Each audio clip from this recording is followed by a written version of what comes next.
안녕하세요 여러분. 오늘은 여러분들이 요즘에가 아니지 예전부터 꾸준히 댓글로 요청이 있었던 영상을 찍으려고 합니다. 어떤 영상이냐면요, 자취에 대해서 많이 궁금해들 하시더라고요. 있었던 질문들 몇 가지 요약해서 말씀드리고, 올해 자취 3년차에 접어든 사람으로서 꿀팁 아닌 꿀팁이 있다면 그런 것도 몇 개 말씀드리려고 합니다. 처음 자취를 시작한 게 대학교 1학년 끝나고, 대학교 1학년 때는 기숙사에 살았고 이제 2학년 때부터 자취를 시작했어요. 대학생의 하루에서도 그렇고 자취일기도 그렇고 브이로그 같은데 이제 제 자취방에 나오면 굉장히 많이 궁금해 해주셨는데, 일단 룸투어는 지금까지도 할 생각이 없고요. 왜냐면 요거는 굉장히 사생활적인 부분이기 때문에. 근데 이제 다른 궁금증 같은 거에는 몇 가지 말씀드릴 수 있을 것 같아서 시작해보도록 하겠습니다. 첫 번째로 자취에 대해서 여러분들이 진짜 많이 물어보셨던 게 금전적인 부분이었어요. 가장 큰 부분이 월세, 그리고 나머지 생활비, 돈 빠지는 것들에 대해서 많이 궁금해 하시는 것 같더라고요. 근데 자취를 해보시는 분들이면 알겠지만 보증금이랑 월세랑 있는데, 보증금은 큰 돈을 걸어놓고 보증을 거는 거예요, 이 돈으로. 그리고 이제 달달이 나가는 돈이 월세. 보증금은 계약 기간이 끝나면은 돌려받게 되고요. 만약 계약 기간 내에 자취방에 물건이 파손이 되거나 훼손이 있다면 따로 돈을 물어주는 경우도 있고, 보증금에서 그 돈을 빼고 남은 돈만 돌려주는 것도 있는 것 같더라고요. 보통 보증금 500당 5만 원으로 알고 있어요. 예를 들어서 이제 보증금 500에 월세 50인 곳이 있다. 그러면은 보증금을 1000으로 올리면은 월세는 45만 원만 낼 수 있게, 뭐 이런 식으로 보통은 그렇게 하는 것 같은데, 이것도 건물마다 지역마다 다를 수도 있고요. 기본적으로는 수도권이 좀 비싸죠. 서울이 집값이 제일 비싸고, 외곽으로 갈수록, 지방으로 갈수록 월세가 싸진다기보다는 같은 금액에 더 좋은 집을 구할 수 있는 확률이 높아진다는 거겠죠.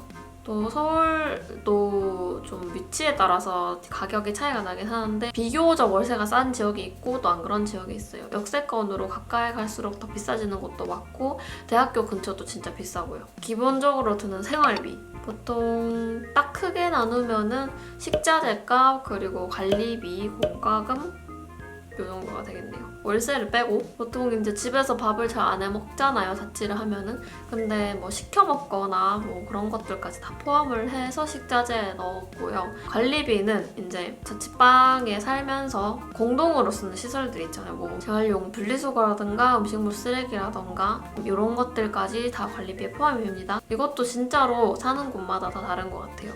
근데 월세에 관리비가 포함되어 있는 곳은 좀 별로입니다. 네, 내가 쓰는 만큼 나오는 게 낫지, 포함되어 있는 거는 무제한으로 쓸 수 있다고는 하는데 사실 그렇게까지 안 나오거든요. 그리고 공과금. 공과금이 뭐냐? 닌 공과금이 뭔지 알고 있어? 모르지? 공과금은 이제 우리가 공동으로 쓰는 시설들에 대한 요금을 납부하는 걸 얘기하는데, 보통 뭐 전기세나 상하수도, 물 쓰는 거, 이런 거를 공과금이라 하거든요. 이제 그런 것도 따로 내야 되고, 그 외에 좀 개인적으로 나가는 돈들은 저 같은 경우에는 일단 의류, 화장품, 병원비나 교통비, 휴대폰 요금, 이런 것들 정도가 있겠네요. 자취는 무조건 돈이에요, 돈. 진짜 자취하면은 바로 돈이 술술술술 빠진다고 보시면 됩니다. 똑같은 돈을 벌어도 자취를 하는 사람, 안 하는 사람 진짜 천지 차이예요. 집에서 사는 게 진짜 최고예요. 가족이랑 같이 사는 거. 그리고 두 번째로 많아진 질문이 자취를 하면서 가장 좋았던 점이랑 안 좋았던 점, 이런 거 많이 물어보셨는데, 일단은 좋은 점을 먼저 말씀드리면은, 가장 큰 첫 번째는 자유를 얻는다. 내가 하고 싶은 대로 다 할 수 있어요. 뭐 새벽에 야식을 시켜 먹어도 아무도 뭐라 하는 사람이 없고, 집에 친구를 많이 데리고 와서 난장판으로 해놔도 아무도 뭐라 하는 사람이 없어요. 뭐 내가 하고 싶은 대로 다 할 수 있죠. 내 맘대로 집 구조를 바꾸고 싶을 때 바꿀 수도 있고, 셀프 인테리어도 내 맘대로 할 수 있고, 이런 거는 약간의 재미라고 할 수는 있겠네요. 안 좋은 점은 제가 아까 방금 말씀드린 좋은 점들을 뺀 전부 다가 안 좋은 점이에요. 일단은 자유도 자유긴 한데 그만큼의 책임을 내가 져야 되고, 그리고 밤늦게 귀가를 할 때 무섭다는 거, 집에 들어오면 아무도 없으니까 집이 겨울엔 춥다는 거, 돈이 많이 들고 혼자서 모든 일을 다 해야 되고 생각보다 집안일에 들어가는 시간의 비중이 크다는 거. 똑같은 일을 한다고 쳤을 때 집안일을 하고 이거를 하는 거랑 집안일 안 하고 이것만 하는 거랑 좀 많이 달라요. 체감상 체력적으로도 그렇고, 그리고 이사 갈 때 너무 힘들다는 거. 짐을 싸야 돼서 그게 힘들고 뭐 이런 점이 있겠네요. 또 집 구하는 것도 까다롭고 형광등 하나를 갈더라도 스스로 다 해야 되니까 그런 점? 그 정도? 닌 자취하면서 제일 좋았던 게 뭐야? 자유. 안 좋았던 건? 쓰레기 버리는 거. 쓰레기 버리고 귀찮은 거? 어.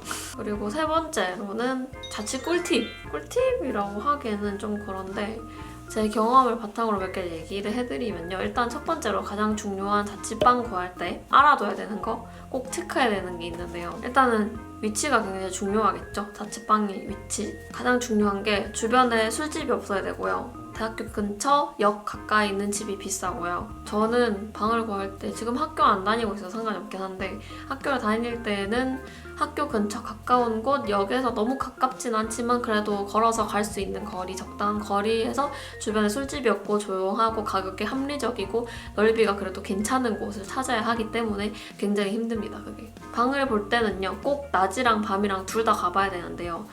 일단 낮에 갔을 때 아무리 조용한 곳이라도 밤에 갔을 때 굉장히 시끄러운 경우도 많고요. 방음이 잘 되는지, 그리고 주변에 사는 사람들은 어떤지, 밤늦게 돌아다니는지 뭐 이런 것들도 체크할 필요가 있죠. 조용한 생활을 위해서. 그리고 이제 내가 계약하는 방에 전에 살았던 입주자가 있을 거 아니에요. 만날 수 있으면 만나서 왜 더 계약을 연장하지 않는지, 왜 다른 곳으로 이사를 가는지 물어보는 것도 진짜 중요한 것 같아요. 뭐 너무 더워서 여름에 너무 날씨가 더워서 이사를 간다거나 아니면은 방음이 너무 안 돼서 이사를 간다거나 뭐 여러 가지 문제점이 있을 수 있기 때문에 근데 현실적으로 전에 살던 사람을 만나기는 어렵겠죠? 그래서 직접 낮 밤에 와서 체크를 해보는 게 중요하고 뭐 화장실, 세면대, 샤워기, 수압 확인하는 것도 중요하고요. 그리고 또 정말 위치만큼 중요한 게 집의 방향이라 해야 되나? 뭐 남향, 동향 이런 거 있잖아요. 그런 것도 진짜 중요한 것 같아요. 제가 남향에도 살아봤고 서향이었나 동향이었나 어디도 살아봤고 북향도 살아봤는데 진짜 다 각각 장단점이 있어요. 집을 볼 때 무조건 남향이 좋다고 얘기를 많이 하잖아요. 근데 그거는 아파트 얘기고 좀 아파트 말고 자취방 그런 거 원룸 같은 거 구할 때는 저는 남향이 여름에 너무 더워가지고 별로였어요. 남쪽에 이제 해가 가장 높이 떠 있는 시간이 12시부터 2시인데 또 2시 이후가 가장 더운 시간이 있잖아요. 그래서 그 시간에 햇빛이 집에 다 들어오니까 너무 더운 거예요. 그래서 남향만 아니면 된다 이래가지고 서향이었던 것 같아요. 서향에 살았는데 서향에는 또 여름에 해질 때 햇빛이 너무 많이 들어오는 거예요. 그래서 그거 너무 싫어가지고 또 북향에도 살아보니까 겨울에 너무 추워요. 외풍이 불어가지고 바람이 막 숭숭 들어오고 집에 24시간 하루 종일 햇빛이 한 번도 안 들어오고 근데 저는 햇빛 들어오는 거 안 좋아해서 북향이 가장 괜찮았던 것 같아요. 또 동향은 특히 여름에 아침에 너무 일찍 깨요. 해가 빨리 뜨기 때문에 펄펄 끓음과 눈부심으로 인해서 강제 새벽 기상을 할 수가 있고 솔직히 전 북향이 제일 나은 것 같아요. 아파트 아닌 이상은. 그리고 딱 집에 들어갔을 때 바닥이 끈적거리는지 벽지에 습기가 차이는지 이런 것도 중요해요. 습기가 많은 집이 곰팡이 같은 것도 피기 쉽기 때문에 그런 거 꼭 체크해주는 것도 중요하고 그리고 음식물 쓰레기 버리는 곳 쓰레기장이 좀 잘 돼 있는지 이런 것도 되게 중요한 것 같더라고요. 그게 냄새가 생각보다 심해가지고 특히 여름에 집 근처에 편의시설이 가까이 있으면 가장 좋은데 솔직히 이건 조금 많은 걸 바라는 것 같고 이 정도가 되겠네요. 집 구할 때 알아봐야 되는 거. 가구 배치를 어떻게 해야 되는지 같은 것도 물어보신 분이 계셨는데 집에 현관에 딱 들어섰을 때 가장 먼저 보이는 공간 있죠. 거기 보통 자취방의 구조로 보면은 그게 방 중앙이 되잖아요. 중앙을 최대한 공간을 확보해 놓는 게 좀 더 집이 넓어 보인다 해야 되나? 가구를 벽 쪽으로 밀어서 배치하는 게 넓어 보인다 그러잖아요. 근데 무작정 다 벽으로 밀어놓는 거 말고 약간 들어갔을 때 통로가 있고 이렇게 디귿자 모양으로 배치를 해놓는다거나 그러는 게 더 넓어 보이는 것 같아요. 가운데 공간이 많이 빌수록 좀 더 넓어 보이거든요, 실제보다. 암막 커튼 같은 경우에는 침대 옆에 창이 있다면 해놓는 거 괜찮긴 한데 저는 개인적으로 암막 커튼은 빛을 완전히 차단해가지고 아침에 좀 늦게 일어날까봐 암막 커튼은 별로인 것 같고 블라인드 아니면 천으로 된 그냥 커튼 괜찮은 것 같아요. 그리고 꼭 필요한 거는 전기장판. 특히 겨울에는 이제 난방비가 많이 나오니까 전기장판 하나 있으면 괜찮긴 한데 그게 또 침대를 갖고 계시는 분들은 그 매트리스 질감에 따라서 전기장판을 못 쓰는 게 있거든요. 라텍스였나? 제 침대에는 매트리스에 전기장판 올리면 녹는다고 해가지고 전기장판을 못 쓰긴 하는데 전기장판 하나만 있으면 그것만 딱 켜서 생활하면 되니까 크게 불편한 거 없을 것 같아요. 그리고 쌀 같은 거 보관할 때는 그냥 두면은 쌀벌레 생기니까 페트병 있잖아요. 페트병에다가 쌀을 다 채워서 뚜껑을 꼭 잠근 다음에 냉동실에 얼리고 먹을 때마다 그때그때 꺼내서 씻어서 먹으면은 쌀벌레도 안 생기고 오래 보관할 수 있거든요. 그리고 아무래도 자취를 하면 돈이 많이 드니까요. 돈 관리를 좀 효율적으로 할 필요가 있다고 생각을 해요. 제가 가장 이상적으로 생각하는 거는 체크카드를 2개를 만들어요. 다른 은행에. 하나는 이제 생활비 딱 한 달에 쓸 정도만 넣고 또 하나는 저축하는 용도로 저도 그렇게 쓰려고 이제 체크카드 하나 더 만들려고 하거든요. 그냥 한 카드에 돈을 다 넣고 쓰다 보니까 너무 좀 두서없이 계획 없이 쓰는 것 같아서 조금 아껴 쓰기 위해서 그렇게 하려고 하는데 그것도 좋은 방법일 것 같고 뭐 통장을 2개 만드시는 분들도 계시고요. 그 정도가 될 것 같네요. 또 뭐가 있을까? 근데 제가 뭐 딱히 막 꿀팁이라고 해서 알려드릴 만한 거는 없고요. 그냥 요 정도?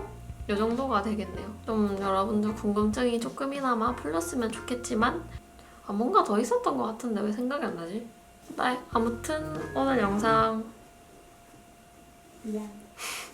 재밌게 보셨으면 좋아요 눌러주시고 구독하기도 부탁드릴게요. 그럼 저희는 다음 영상에서 다시 만나도록 합시다. 안녕!